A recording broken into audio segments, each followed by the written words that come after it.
Silahkan perkenalkan nama, usia, dan kesibukan kamu saat ini. Oke, halo, namaku Kristi, usia 20 tahun, kesibukan sebagai seorang mahasiswa jurusan akuntansi semester 6, jadi kesibukannya ya kuliah organisasi ya gitu deh. Halo, aku Jonathan, aku umur 23 tahun dan aku sekarang kerja di sebuah desain kolektif. Hai, namaku Jayanti. Saat ini aku usia 25 tahun, kerja di National Hospital sebagai apoteker.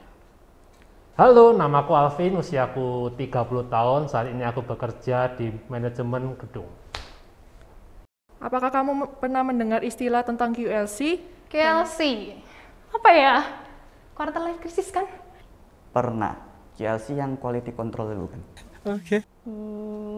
QLC pernah dengar sih. Pernah, QLC itu menurutku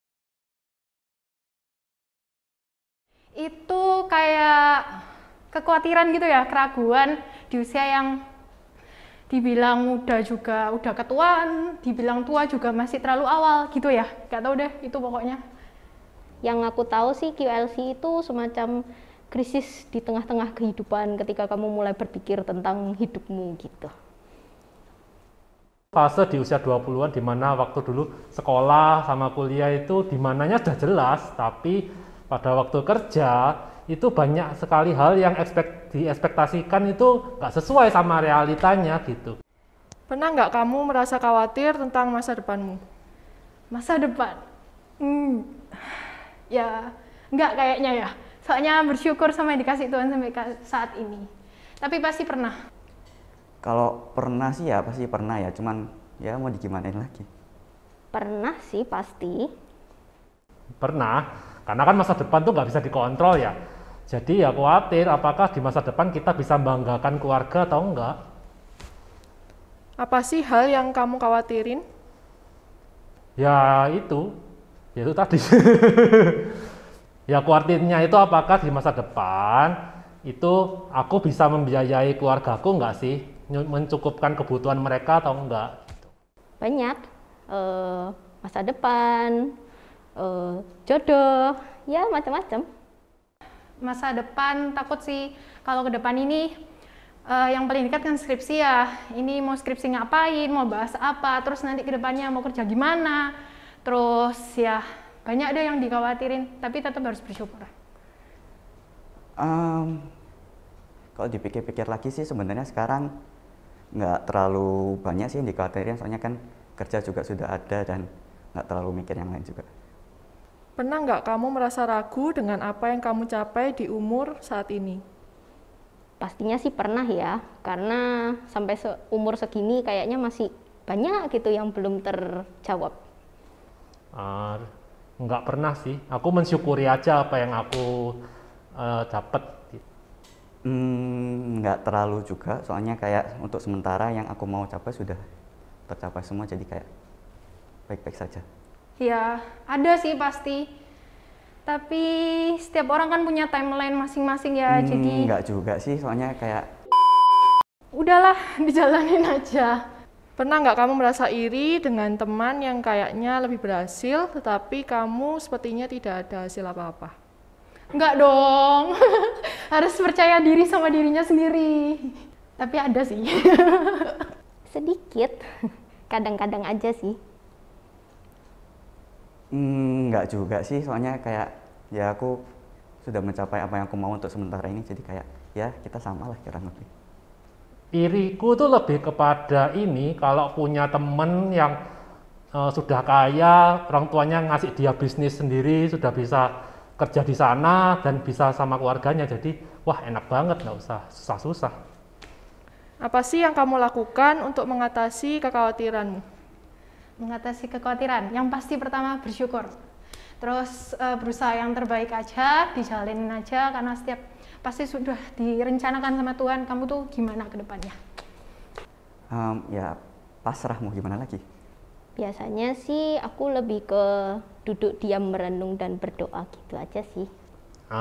Aku berusaha percaya sama Tuhan bahwa Tuhan punya rancangan yang spesifik buat aku dan juga persiapan.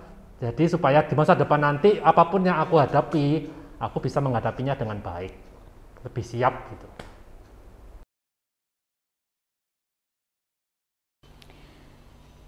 Bersyukur hari ini kita bisa melewati kondisi pandemi. Omikron masih tinggi, tetapi kita tetap bisa belajar firman Tuhan berkaitan dengan hidup kita melalui channel ini. Hari ini kita secara khusus belajar tentang quarter life crisis. Apa itu sebenarnya? Sebelum lebih jauh, ada kutipan yang sangat baik yang saya berikan ya di PPT, nanti teman-teman bisa lihat seperti itu. Saya akan bacakan. If I fail, I try again and again and again. Mau apa dari kutipan itu? Yaitu saya ingin menegaskan, waktu kita bicara krisis ya, bicara tentang quarter life crisis, itu adalah nuansa-nuansa krisis yang membuat kita nggak berdaya. Tetapi apa kuncinya? Yaitu kita mesti mencoba, coba lagi, dan coba lagi. Bagaimana firman Tuhan berbicara melalui topik ini? Saya mengutip 2 ayat dari Lukas 12:28 dan Filipi 4 ayat yang ke-16. Filipi 4 ayat 6. Mari kita baca sama-sama. Lukas 12:28. Jadi, jika rumput di ladang yang hari ini ada dan besok dibuang ke dalam api, demikian didandani Allah, terlebih kamu, terlebih saya, hai orang yang kurang percaya. Filipi 4 ayat 6. Janganlah hendaknya kamu khawatir tentang apapun juga, tetapi nyatakanlah dalam segala hal keinginanmu kepada Allah dalam doa dan permohonan dengan ucapan syukur. 2 bagian Alkitab ini yang mau ditegaskan itu apa? Yang pertama, realita hidup, kondisi hidup sangat mungkin membuat kita khawatir. Apapun itu, di tahap usia manapun, kita akan mengalami itu gitu. Tapi kalau kita di sini dikatakan, Tuhan Yesus mengingatkan kita, kalau kita ini tidak bisa mengubah sesuatu di lingkungan kita, khawatir itu sebenarnya tidak ada gunanya. Dan yang kedua, kalau gitu ada yang jawab mungkin jadi gini, wah realitanya saya masih tetap khawatir, terus gimana? Maka Rasul Paulus mengingatkan kita di Filipi 4 ini, yaitu apa? Jangan khawatir, nyatakanlah kepada Allah, segala sesuatu menyatakan kepada Allah dalam doa, permohonan, ucapan syukur. Ada 3 langkah ini. Pertanyaan jadi begini, Bu, realita krisis, realita cemas, realita yang gak enak itu, apakah kemudian doa itu bisa menghilangkan? Tentu saja, apakah bisa otomatis seperti tombol on off gitu? Ya memang tidak selalu bisa begitu, tidak selalu.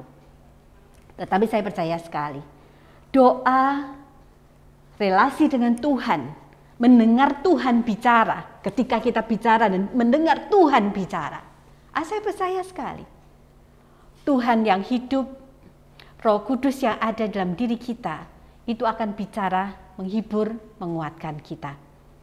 Tapi kemudian realitanya ada yang sudah berjuang dan masih proses. Prosesnya seperti apa? Nah, kita akan belajar dulu supaya kita ngerti proses krisis ini seperti apa begitu. Baru kita bisa lihat dan kita bisa meresponi dengan tepat. Apa sebenarnya kondisi ini ya sampai muncul tema semacam ini, quarter life crisis ini seperti apa?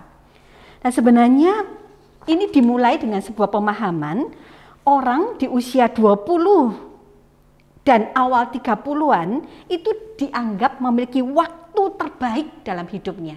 Jadi dari usia 20 sampai 30 itu waktu terbaik. Ini tentu saja ya konsep umum ya, atau pemahaman umum, para psikolog, para ahli mengatakan itu waktu terbaik dalam hidup. Kenapa waktu terbaik di usia-usia itu? Iya, karena di usia itu dianggapnya ya, secara umum dianggapnya usia yang kita sehat banget, itu usia-usia puncak kita sehat. Ada orang umur 27 itu katanya puncak cantik-cantiknya seorang gadis dan ganteng-gantengnya seorang laki-laki, katanya begitu. Jadi itu usia sehat sekali. Dan di usia itu orang pada umumnya belum menanggung tanggung jawab terlalu besar. mampu mengeksplorasi peluang, jadi peluangnya itu masih banyak dan bisa dieksplor, kemudian melalui kondisi apa ada dan apapun kondisi yang ada, dia itu bisa mengembangkan untuk hidup maksimal, optimal dalam profesional juga kehidupan pribadinya. Nah, itu yang orang punya anggapan usia 20 sampai 30. Jika tidak, jadi pada usia-usia itu ternyata tidak mencapai yang diharapkan, biasanya menurut standar lingkungan, orang mulai rasa nggak nyaman. Kok aku nggak sesukses temanku ya? Mulai gelisah, mempertanyakan. Nah, usia 20-30, harapannya, lingkungan punya harapan, kita juga punya harapan. Harapannya waktu itu apa? Kok 20-30 udah punya pacar, mungkin gitu ya. Mungkin ada sebagian udah event, sudah menikah, mungkin ada yang sudah punya anak gitu. Atau pekerjaannya sukses, motornya ganti, mobilnya ganti. Kok aku enggak? Nah, pertanyaan-pertanyaan karena kegelisahan inilah kemudian muncul disebut periode ini adalah periode quarter life crisis atau krisis seperempat baya. Nah, ada psikolog berkata 86% milenial mengalami QLC ini yang membuat dia merasa insecure, kecewa, depresi, gagal, dan seterusnya. Nah, kalau ini betul terjadi padamu, teman-temanku, terjadi pada kita, kondisi ini apa yang membuat kita jadi tidak bisa bersuka cita. Kadang-kadang akhirnya kita bisa sensitif lah, mudah ngambek lah, kalau jadi pengurus sebentar-sebentar protes, bisa begitu.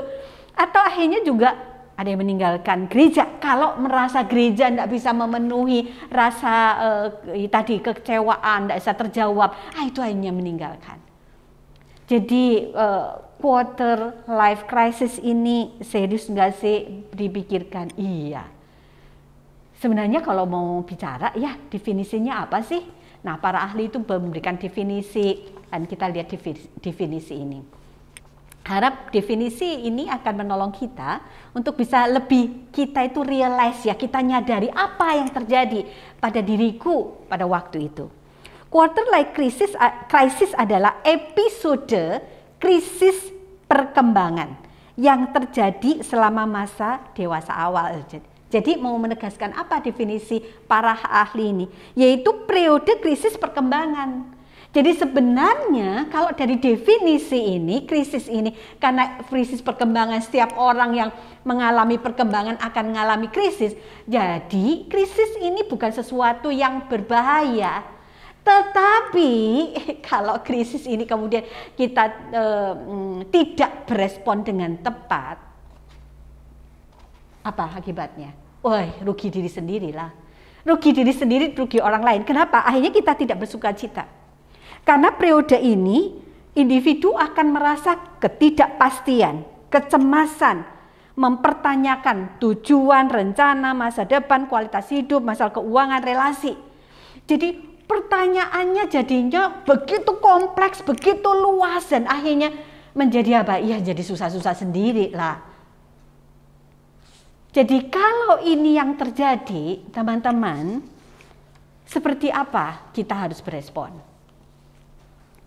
Atau sebelum sampai ke sana ya, kalau realitanya bahwa memang uang kita nggak banyak, realitanya bahwa teman-teman sebaya kita, apalagi kalau ada teman-teman di sini kos ya, pulang ke rumah, pulang ke daerah, teman-teman sebaya sudah menikah semua, dan kemudian udah punya anak, dan kalau kamu pulang masih sendirian begitu, itu menimbulkan perasaan keenakan. Iya sih, memang seperti itu gitu. Memang bisa seperti itu. Jadi bukan berarti krisis ini sederhana kemudian abaikan, tidak. Jadi mau yang dikatakan apa? Ada dua aspek, ada dua sisi. Satu sisi krisis ini adalah krisis perkembangan. Tiap orang akan memasuki tahap ini dan mengalami krisis. Jadi jangan kaget, jangan juga membuat kita jadi segitunya gitu ya, segitunya. Tetapi membuat kita ini melihat itu dan ya kita ngerti, gak usah terlalu sampai segimana. Tetapi satu sisi juga kita melihat itu bagian yang kita harus pikirkan, atau ya kita harus, selain kita pikirkan, kita harus tahu bagaimana berespon. Nah, oleh sebab itu mari kita cek teman-teman dalam kondisi ini atau sedang seperti apa. Saya mencatat 2 ya gejala munculnya QLC, gejala munculnya. Jadi kita waspada kalau sampai ini muncul begitu. Yang pertama, mulai merasa terjebak dalam pekerjaan, tidak berkembang, sementara semua teman karirnya maju. Jadi kalau kita sudah mulai rasa ya, wah kok aku di sini terus, aku pindah nggak ya? Aku pindah kerja aja, atau aku pindah kota aja, apa aku nggak cocok sama temen? Kalau aku pindah kayak apa? Nah, gejala ini muncul jika kita mulai rasa terjebak. Katanya istilah terjebak jelas ya, ini menunjukkan bahwa kita rasanya nggak berdaya. Ini aku mau kemana-mana kok nggak bisa gitu. Kok aku kok gini terus misalkan. Yang kedua adalah sering mempertanyakan dalam diri, mengapa mereka tidak memiliki pacar, masa pacaran tidak tahan lama, teman-teman menikah, dan mulai rasa kayak rasa selain bisa muncul rasa minder akhirnya, merasa tidak senang. Nah, kalau 2 pertanyaan gejala ini kemudian ada dalam kita dan kemudian melingkupi kita, apa yang terjadi? Nah, kita menjadi orang yang akhirnya mulai muncul apa? Kok Tuhan nggak adil? Kok Tuhan nggak lihat? Kok aku berdoa dan Tuhan tidak menjawab doaku? Tuhan sayang aku enggak sih? Pelayananku selama ini yang begitu panjang, pelayananku, kok nggak ada bedanya ya sama teman-temanku atau yang lain. Nah, itu mulai mempertanyakan Tuhan, mempertanyakan kasih Tuhan, dan ini betul-betul berdampak, jelas-jelas berdampak buruk tentu saja dalam hidup kita. Jadi kalau gitu kayak apa? Bagian terakhir ini ya, kalau begitu bagaimana kita melihat kondisi ini dengan tepat ya. Kita lihat faktor yang mendasari QLC ini. Yang pertama apa? Faktor internal, yaitu konsep diri yang negatif, tidak percaya diri, overthinking, insecure. Jadi kalau kita lihat di sini, yang internal ini menjadi penentu.